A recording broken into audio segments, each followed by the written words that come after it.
اعوذ باللہ من الشیطان الرجیم، بسم اللہ الرحمن الرحیم۔ حیات سرور کائنات محمد صلی اللہ علیہ وآلہ وسلم مارٹن لنکس ابو بکر سراج الدین کے نیو ایپیسوڈ کے ساتھ آپ کی خدمت میں حاضر ہوں۔ مظلوموں اور زیر دست اشخاص کی حمایت کا معاہدہ۔ شام میں اپنے تجارتی کاروبار سے فارغ ہو کر ابو طالب بھتیجے کے ساتھ مکہ واپس آ گئے اور بھتیجے نے اپنی سابقہ تنہائی کی زندگی پھر اپنا لی، لیکن چچا نے اپنی اس منشا کی تکمیل کر ہی لی کہ وہ عباس اور حمزہ اسلحہ جنگ کے استعمال کی تربیت حاصل کرنے۔ حمزہ کے بارے میں ابھی سے عیاں تھا کہ وہ بھاری ڈیل ڈول کے طاقتور اور توانا آدمی ہوں گے۔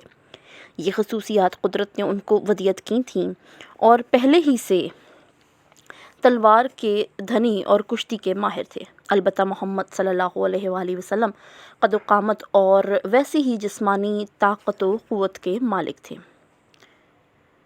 ان میں تیر اندازی کی نمایاں اہلیت موجود تھی۔ تیر اندازی ان کے عظیم اسلاف ابراہیم علیہ السلام اور اسماعیل علیہ السلام کا ورثہ تھی۔ اس صفت کے تعلق سے ان کی قوت بینائی ان کی اصل متاع تھی۔ مشہور یہ تھا کہ وہ عقد ثریا کے مجموعے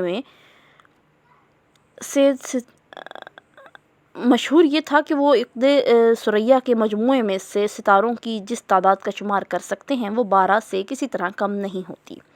ان برسوں میں قریش کسی طویل المدت لڑائی میں الجھے نہ تھے، البتہ ایک غیر مسلسل اور وقفے سے برپا ہونے والی کشمکش موجود تھی جو حرب فجار کے نام سے شہرت پا گئی تھی، اس لیے کہ مسلمہ ضابطے کے خلاف ان مہینوں میں سے ایک میں شروع ہوئی تھی جو اشہر حرم کہلاتے تھے، یعنی وہ مہینے جن میں رزم آرائی اور خون ریزی ممنوع تھی۔ کنانہ کے ایک اوباش نے نجد کے قبائل ہوازن میں سے قبیلہ عامر کے ایک شخص کو دھوکے سے قتل کر دیا اور خود فرار ہو کر خیبر کی ناقابل تسخیر قلعہ بند بستی میں پناہ گزین ہو گیا تھا۔ صورتحال نے وہی شکل اختیار کر لی جو ریگستان کی زندگی کا خاصہ ہوتی ہے، یعنی خون کے بدلے خون اور عزت و آبرو کے بدلے عزت و آبرو۔ چنانچہ مقتول کے قبیلہ نے کنانہ کے قبیلے پر حملہ کر دیا۔ قریش کو اس شرمناک اور اہانت آمیز لڑائی میں خواہ شریک ہونا پڑا کیونکہ وہ کنانہ کے حلیف تھے۔ اس نزاع کا سلسلہ تو 3-4 سال تک چلتا رہا، مگر فی الواقع مارکہ آرائی صرف 4-5 دن ہوئی۔ اس وقت قبیلہ ہاشم کے سردار زبیر تھے جو ابو طالب کی مانند حضرت محمد صلی اللہ علیہ وسلم کے عبداللہ کے والد کے حقیقی بھائی تھے۔ زبیر اور ابو طالب ابتدائی جنگوں میں سے ایک میں اپنے بھتیجے حضرت محمد صلی اللہ علیہ وآلہ وسلم کو بھی ساتھ لے گئے، لیکن کم سنی کی وجہ سے ان کو جنگ میں عملاً حصہ نہیں لینے دیا گیا۔ البتہ یہ کام ان کے سپرد کر دیا گیا کہ دشمن کے جو تیر نشانہ خطا کر گئے تھے اور میدان جنگ میں بکھرے پڑے تھے ان کو چن چن کر لائیں اور اپنے چچا کو دیتے رہیں تاکہ وہ پلٹ کر انہی سے دشمنوں کو نشانہ بنائیں۔ لیکن بعد کی لڑائیوں میں سے ایک میں جو قریش والوں کے حق میں بدترین تھی، اس کو اپنی تیر اندازانہ صلاحیت کے مظاہرے کی چھوٹ دے دی گئی اور اسے اس موقع پر جرأت و شہامت کی داد بھی ملی۔ جنگ نے اس روز افزوں بے اطمینانی کو ہوا دینے میں مدد کی جس سے ہر خانہ نشین طبقہ قدرتی طور پر ریگستان کے قانون کے خلاف محسوس کرنے کی جانب مائل ہوتا ہے۔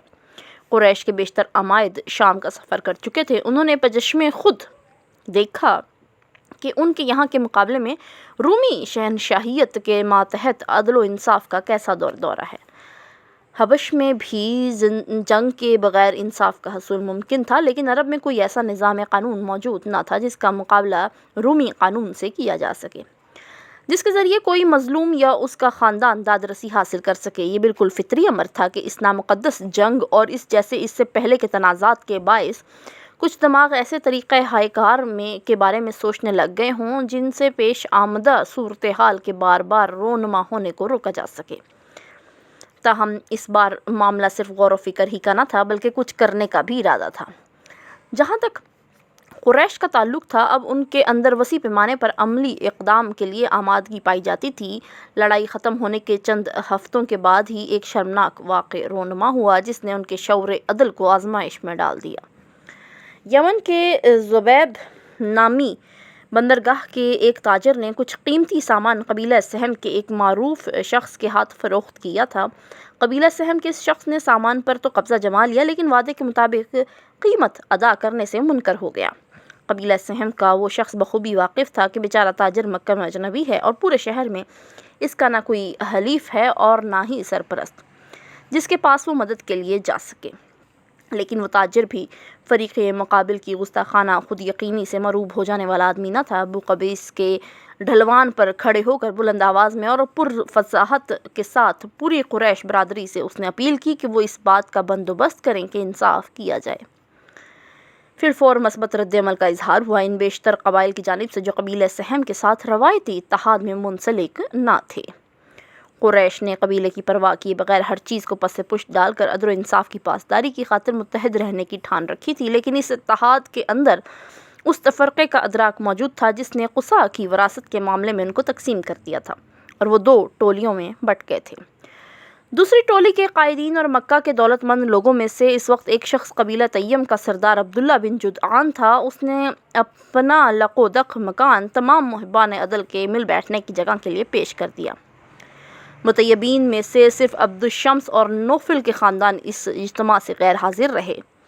ہاشم، مطلب، زہرہ، اسد اور تیم کا خاندان اس میں اچھی خاصی نمائندگی رکھتا تھا۔ ان کے ساتھ عدی کا خاندان بھی شامل ہو گیا جو متوافقین میں سے تھا۔ سنجیدہ بحث و تمہیز کے بعد طے پایا کہ مظلوموں اور زیر دستوں کی مدد کے لیے ایک انجمن کی بنیاد رکھنا لازمی اور ناگزیر ہوگا۔ عدل و انصاف کو فروغ دینا اور کمزور طبقے کو تحفظ عطا کرنے کی یہی ایک صورت ہے۔ وہ ایک جمعیت بنا کر حرم کعبہ میں گئے، انہوں نے حجر اسود پر پانی انڈیلا اور اس کو بہہ کر نیچے ایک جگہ اکٹھا کر دیا۔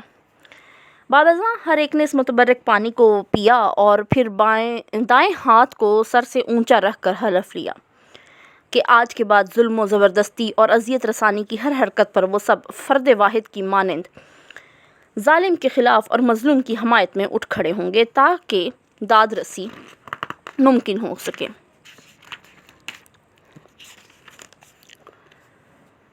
مظلوم خواہ قریش کا فرد ہو یا کوئی باہر سے آیا ہوا نووارد، بعد ازاں قبیلہ سہم کے اس شخص کو مجبور کر دیا گیا کہ وہ اپنا قرض ادا کر دے۔ ان قبائل تک سے جو اجتماع سے غیر حاضر رہے تھے، کسی شخص نے بھی وعدہ خلاف خریدار کو امداد کی پیشکش نہ کی۔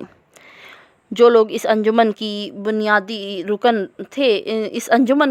رکن تھے ان میں تیم کے سردار کے ساتھ قبیلہ ہاشم کے زبیر بھی ایک رکن تھے۔ وہ اپنے بھتیجے محمد صلی اللہ علیہ وسلم کو بھی ساتھ لے گئے جس نے حلف برادری میں حصہ لیا اور برسوں بعد ایک موقع پر کہا، ایسے بہترین معاہدے کے موقع پر میں عبداللہ ابن جدعان کے مکان پر موجود تھا۔ اب اسلام کے بعد بھی اس معاہدے میں شرکت کے عوض اگر کوئی مجھے سرخ اونٹ بھی دے تو میں اس تبادلے پر راضی نہ ہوں گا، اور اگر از سر نو مجھے اس کی دعوت دی جائے تو میں بخوشی اس دعوت کو قبول کر لوں گا۔ حاضرین میں ایک اور شخص میزبان کے حقیقی برادر امزاد قبیلہ تیم کے ابو قحافہ بھی تھے۔ ان کے ساتھ ان کے بیٹے ابو بکر بھی موجود تھے جو محمد صلی اللہ علیہ وسلم سے عمر میں 1-2 سال چھوٹے تھے اور مستقبل میں ان کے قریب ترین دوست بن کر ابھرنے والے تھے۔ اگر آپ کو یہ کتاب پسند آ رہی ہے تو ویڈیو کو لائک کیجئے، شیئر کیجئے زیادہ سے زیادہ، اور چینل کو سبسکرائب کیجئے۔ ویڈیو دیکھنے کا بہت بہت شکریہ۔ اللہ حافظ۔